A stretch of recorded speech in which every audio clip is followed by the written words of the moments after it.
people don't use it right. They don't know how to use it. They don't understand the insanity, the marvelousness of this instrument. There's musical intelligence, pattern intelligence, mathematical intelligence. There's social intelligence. There's kinetic intelligence, which has to do with the body and movement. The feeling of powerlessness is actually more corrupting than the feeling of having a lot of power. The dark side of human nature has a lot of creativity, has a lot of energy. An artist has to have...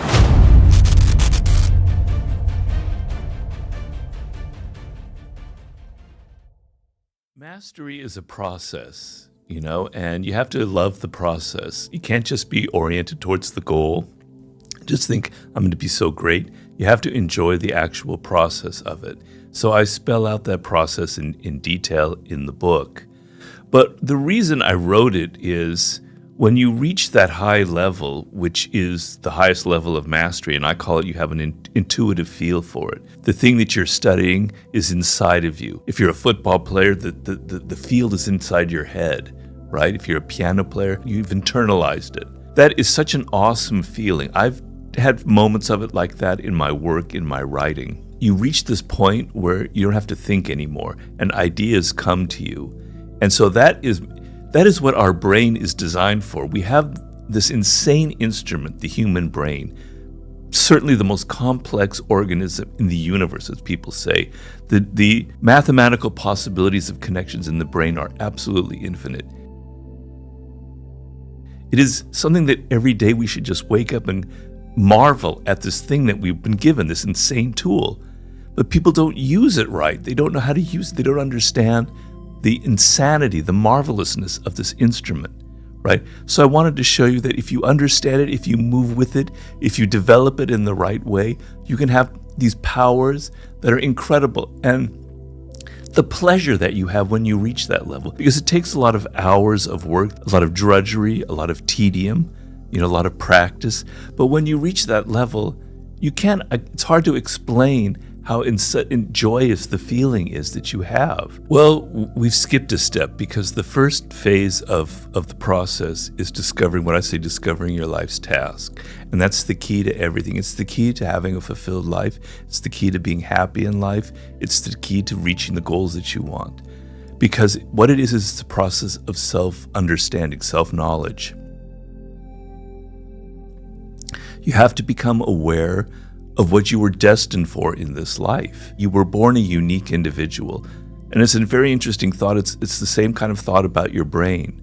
There will never be another Michael Gervais. Your DNA is unique. The way your parents brought you up, their DNA is unique. The way they brought you up is unique. Your early experiences.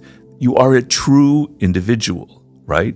And that individuality is, I would compare to like a seed, right? It's been planted in you. And your destiny, your fate in life is to know what that seed is, to know who you are, what makes you different from everybody else, and to cultivate it. And if you don't understand that, the apprenticeship phase will be misery because you will start trying to learn and do things that aren't suited to your nature. Your brain has what I call a grain to it. And there's a book that I tell people that I like a lot called The 5 Frames of Intelligence by Howard Gardner. And he basically shows that there are 5 different kinds of intelligence.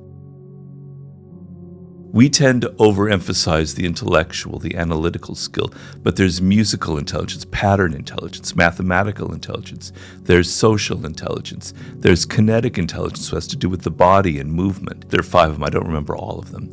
Yeah. You have one of them. There's one of them that's stronger than the others, right? It's where your brain naturally gravitates towards. And if you don't have the right fit, if you launch your career, you go into law because you think it's going to be making a lot of money, but in fact, your brain and your that seed was made for something else, you're going to end up hitting a wall at some point. You're going to be burning yourself out, and your life will take bad turns, and things will, you will never reach the goals that you want. And so, if you don't know who you are, if you don't know what makes you different, then the apprenticeship phase is useless. I'm somebody prior to the stroke who was extremely independent. Yeah. I traveled a lot. I exercised every day. I swam, or I mountain biked, or I hiked, or I did yoga. Every single day. It was part of my personality. I liked adventure, and I liked trying different things, right? Is what kept the drudgery of my writing routine. I could keep my sanity. Suddenly, in one fell swoop, all of that is taken away from you. Now, I'm not to bitch or complain, because people have far worse things. They have terminal illnesses. Okay, I nearly died. I came very close to dying. My girlfriend at the time, now my wife, basically saved my life. What happened? I was driving here in Los Angeles when the stroke happened. She saw something very strange going on with my face, like a whole side of my face was dropping, and she started yelling, "Pull over, pull over." And I'm going, "No, everything's fine." And I'm driving, and she's like, forces the car over.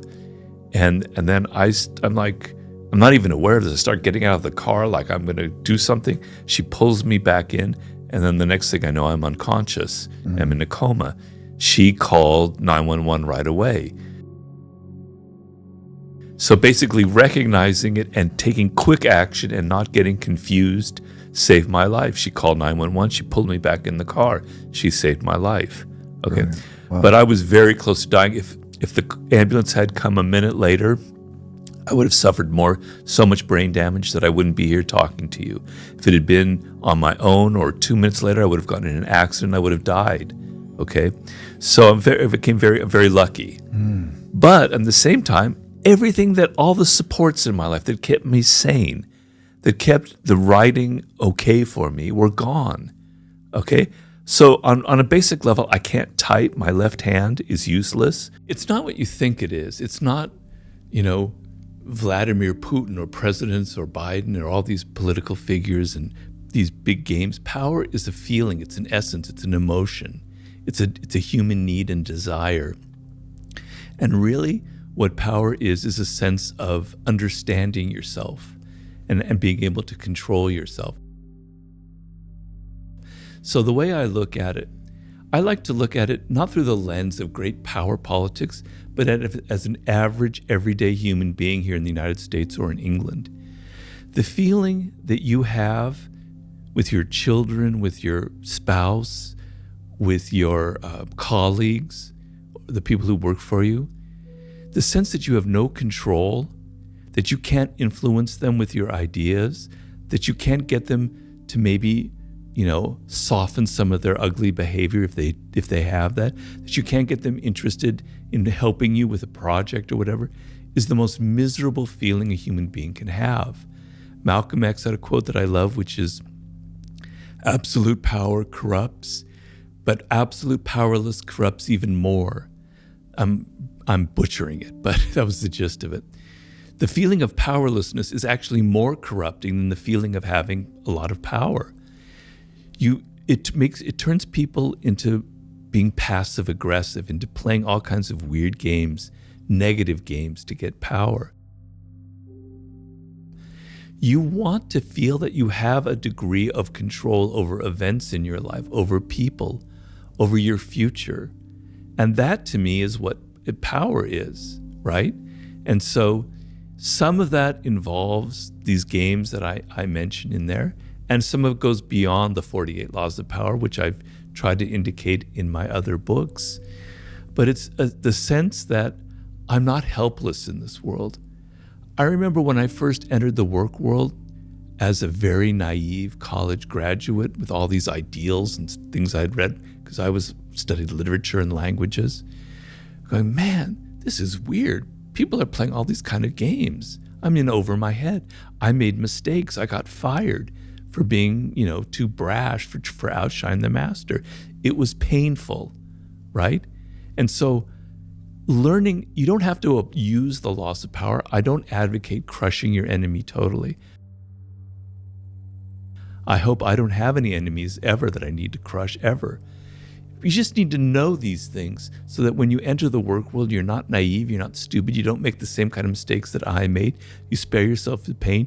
You understand the most fundamental thing about human nature. People have egos. Even your boss has an ego. You think he or she doesn't because they're powerful. They're even more insecure than other people. You need to be aware of these things so that you don't inadvertently make them feel insecure and suffer the consequences.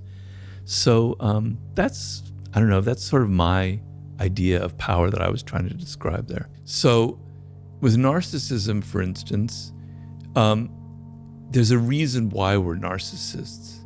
So I explain in the book, it's not my own theory, it comes from some great psychologists like Kohut, the origins of narcissism, right?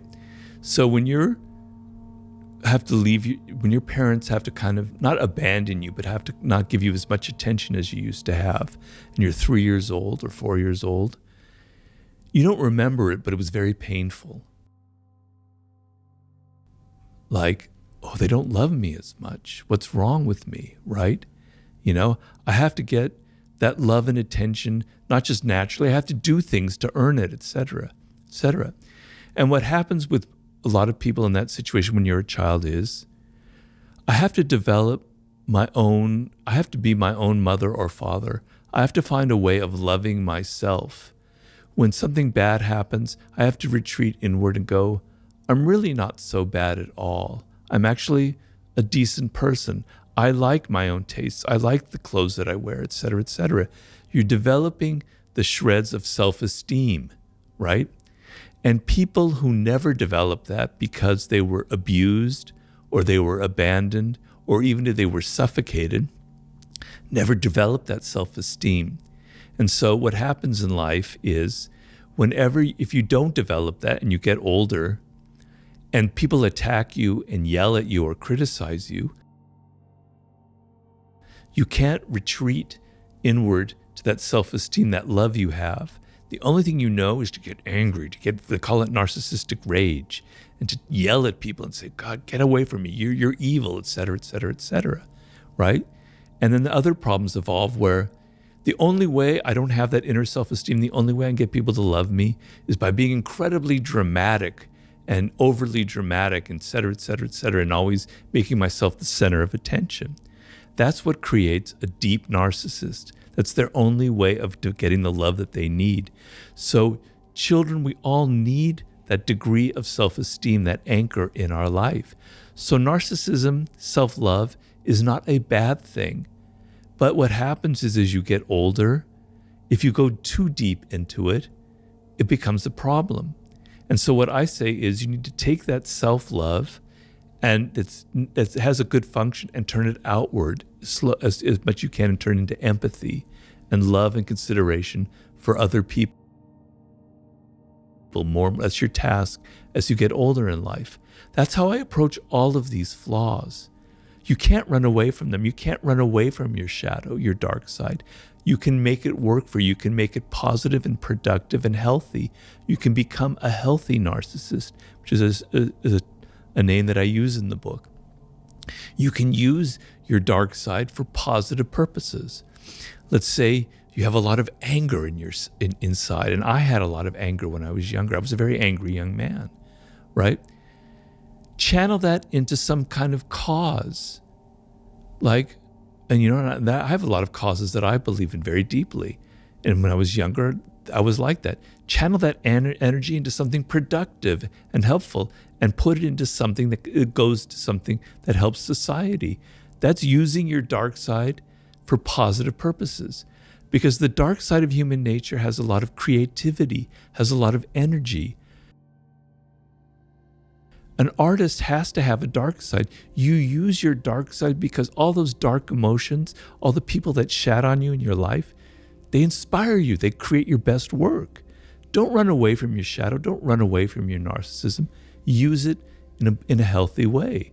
Seduction is a high form of power because you make people feel pleasure. You make them feel excited or interested in you. And then their resistance to your ideas slowly lowers, and you have the ability to influence them and to move them in the direction that you want. If you yell at them, like how we were talking about your child, and you tell them, do this, do that, they resent it, and for good reason. But if you're subtler, if you're more seductive in your approach, if you're more indirect, people will do what you want or go in your direction without ever even realizing it. So it was a sub-theme in the 48 Laws of Power. And so I was sort of interested in the psychology of that and why some people are good at it and some people are awkward about it. So when I finished the 48 Laws of Power, I thought this would be a natural segue, the next book. What are the qualities of a great seducer? Well, I like to distinguish between cold seducers and warm seducers. A cold seducer is something you don't want to be. That's the typical image that we might have of a male seducer, but even of a female seducer, like the great courtesans, etc., where they're just after money or the men are just after sex. That's not my ideal. My ideal is kind of a back and forth quality where it's not domination. It's sort of like a game that you're playing. It's like a mating game. It's like a courtship ritual where both people are kind of seducing each other. And so what makes for a great seducer is very simple. I can summarize it very simply. You are outer directed. So when you meet somebody for the first time, or you're on a date or whatever it is, you're not having that internal monologue going, does she like me or does he like me? Am I dressed well? Am I saying stupid things? What can I do to impress them? No. You turn it off and you're outer directed and you're listening to them and you're entering their spirit and you're hearing them say things that give you idea of what they're missing in life, of what they want, of what their needs are, of what makes them an individual. You're absorbing it, you're entering into their spirit, and then you can reflect it back to them. You can give them gifts, you can take them to places that show that you're attentive to them. Because if you look at how we are in our day-to-day life, normally people never pay us attention. They're always so self-absorbed, they're never thinking about us. The times where you get the sense that people are actually interested in who you are as an individual is pretty rare. If you give that feeling to someone, it's incredibly powerful because we all want to be validated. We all want to be recognized. So the seducer is not someone who's all worried about him or herself and thinking. They're involved in the other person. They're absorbed like a sponge inside their psychology, inside their world.